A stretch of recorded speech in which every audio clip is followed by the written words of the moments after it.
Tagaytay.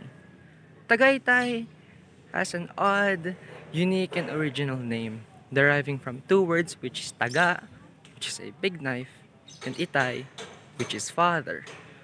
Now, unlike any other cities and town name in the Philippines, holding historical meaning and deeper meaning inside of it, Tagaytay's name came from a legend.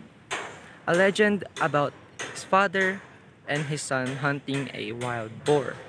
And the legend as follows.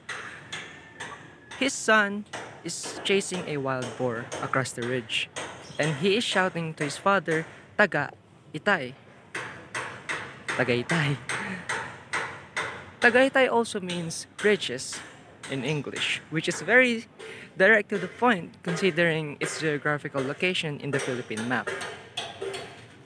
It's crazy to think about a simple legend now holds the second summer capital of the Philippines. Also a tourist spot too. Asa na kaya sila, Khalil, no? Welcome to Tagaytay! Nandito tayo ngayon sa Picnic Grove.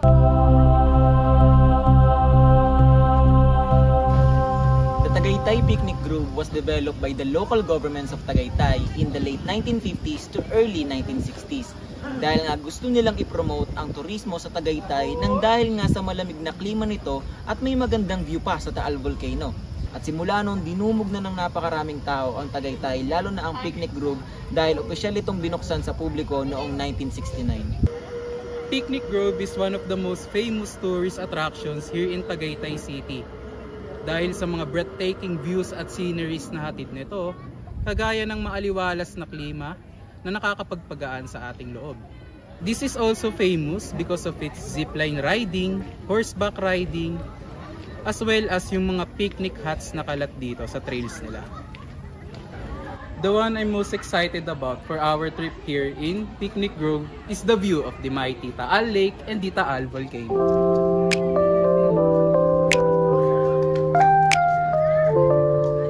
Alam nyo ba na ang the second most active volcano here in the Philippines is the Taal Volcano? At alam nyo din ba na ang Bulkang Taal ay nakapaloob sa isang isla na may maliit na lawa at sa labas nito ay may lawa din na tinatawag natin na Taal Lake. Tapos na tayo dito. Oo nga eh. Uwian na. Nasaan na kaya sila, Sel? Tawag. Hello, Sel. Saan na daw ba kayo?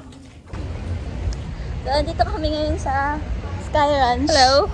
Para, ano yun, paalam sa inyo kung anong food at product ang meron ng Tagaytay. Tama naman yun. At dito din sa Tagaytay, meron silang 12 famous dishes. At isa na doon ang bulalo. So ate, ano nga ba ang bulalo? Ang bulalo ay isa sa pinakamasarap na meron ang Tagaytay. Isa siya sa beef traditional soup na meron ng Southern Luzon. Lalong-lalo na sa Batangas at Tagaytay. Ginagawa siya dati ng mga magsasaka at tagapangalaga ng baka para lahat ng karne ng baka ay magamit. Natuklasan din nila na kapag niluto ng matagal, nagiging malasa ang sabaw at natatanggal na mismo sa buto ang laman nito. So that's why ang bulalo ay malambot. Isel, alam mo ba, meron akong facts about sa pupupay? Ano yun? Ang pupupay ay hindi talaga nag-originate sa Tagaytay. Eh di saan? Sa Los Baños, Laguna. Dahil malapit sa Tagaytay ang Los Baños, Laguna. At naging perfect stopover na rin ito ng mga turista. At dito na nagsimula magbenta ng fresh pupupay. At may isa pa. At yun ay ang pinya. Ang pinya ang isa sa pinakasikat na produkto ng Tagaytay dahil sa matabang lupa na meron ito. At dahil din sa malamig na klima na nanggagaling sa Taal Volcano. Perfect ang lugar para magtanim ng pinya. Karaniwan tinatanim dito ng mga magtatanim ay yung mga queen variety na kilala sa matamis at maliliit at saka makukulay na pinya. Naging malaking tulong din to lalo na sa kabuhayan ng mga taga-Tagaytay. At naging paborito rin ng mga turista dahil nga sa produkto ng pinya gaya ng jam, juice at tart. Janelle kaya, meron bang may share? Janelle, meron ba? Maraming salamat sa iyo, Sel, nandito nga pala ako ngayon sa Praying Hands ng Tagaytay City. Gaano nga ba kadami ang populasyon ngayon dito sa Tagaytay? Ayon sa Philippine Statistics Authority, ang estimated nila ay umaabot ng 85,330 ang populasyon dito sa Tagaytay City. Ano nga ba ang pinakamatandang parish na meron dito ngayon sa Tagaytay? Jessa, alam nyo ba? Welcome to Tagaytay! So, tayo ngayon ay nasa Our Lady of Lourdes Parish. It is the oldest church here in Tagaytay na nagsimula noong 1939 at naging opisyal na church noong 1940 matapos lamang ang isang taon.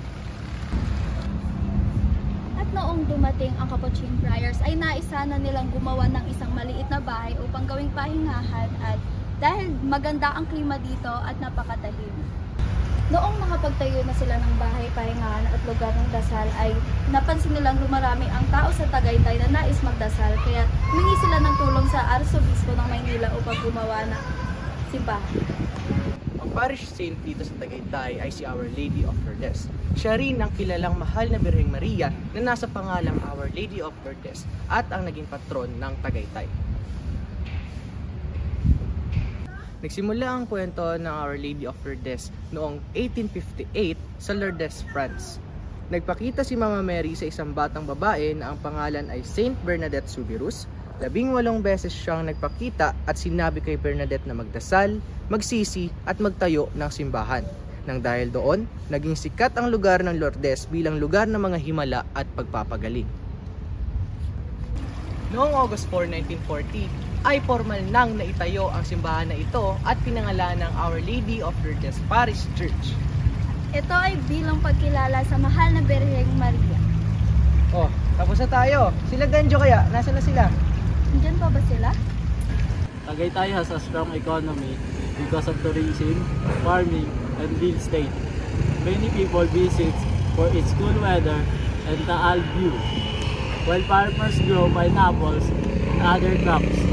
It's also a popular place to live and relax.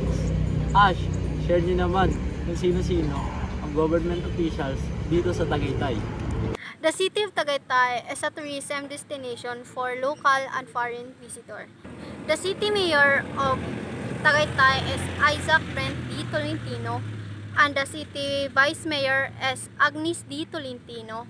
The city councilors are Bianca Camilio Pelio, Fatima D. Guadania, Doroteo M. Marasigan, and the SK Federation President is Han Mark Erwin D. Mercado. Teka lang, gusto ko lang malaman kung anong dialect o language ang ginagamit dito. Pwede niyo bang i-share, Alan? In the city of Tagaytay, the majority of its residents speaks Tagalog, ranging up to 93%, and some of the residents here speaks Bicolano, Ilocano, at iba pang mga lingwahe o dialekto nang dahil nga sa pagyabong sa industriya ng turismo dito sa Tagaytay at dito sa Picnic Grove. Ngayon, pag-usapan naman natin yung mga traits and beliefs ng Tagaytay. Isa sa mga traits ng Tagaytay ay meron silang pleasant climate na parang kagaya ng Baguio. Bakit? Mas elevated kasi yung lugar na meron sila na parte ng Cavite. May beliefs din ang Tagaytay pagdating sa mga religious rites gaya ng nasabi nila Jessa at Sherry kanina. Isa lang yan sa mga tradisyon sa mga nakasanayan gawin ng mga taga-Tagaytay na pwede natin masaksihan pag tayo ay pumunta ng Tagaytay o pag napili natin tumira sa Tagaytay. Ang tradisyon na sinasabi na namin ay yung mga naibanggit namin mula sa beliefs